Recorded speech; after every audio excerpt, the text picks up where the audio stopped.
We are considering some of the big questions that undergird the Christian faith, and yesterday I left off talking about my own season of questioning and doubt about whether or not Christianity was true, and finding little help with the answer that the pastor gave me that he knew that it was true. He says, I know because I know. So I want to say, and Paul writes about this a bit in Romans chapter 1 and 2, and he talks about the fact that we can suppress the truth. We can drive down some of the big existential questions or the knowledge of God, but that it's going to keep bubbling up, and perhaps you have found that.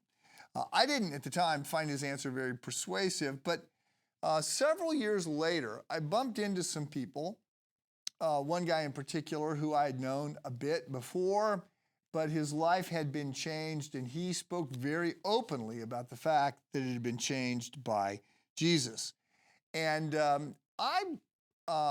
this was very new to me. I had not heard this kind of language. And the question is, what does somebody who lived 2,000 years ago, 4,000 miles away, have to do with me today?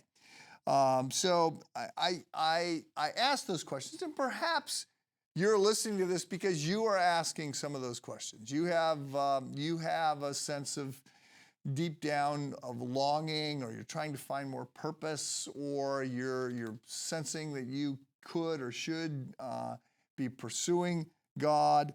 And so I want to say that I want you to lean into that. I want to say that there's a lot of people who go through life with a series of assumptions that they will be happy, or they will be fulfilled, or they will find meaning, or they will whatever when something happens.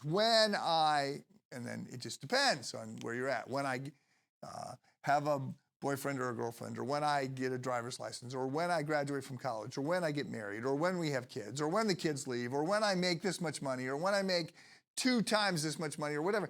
And then these things come or go. And oftentimes, the philosophers will talk about this, the hedonic treadmill. Oftentimes, there's an initial sense of satisfaction and fulfillment, but it's not lasting.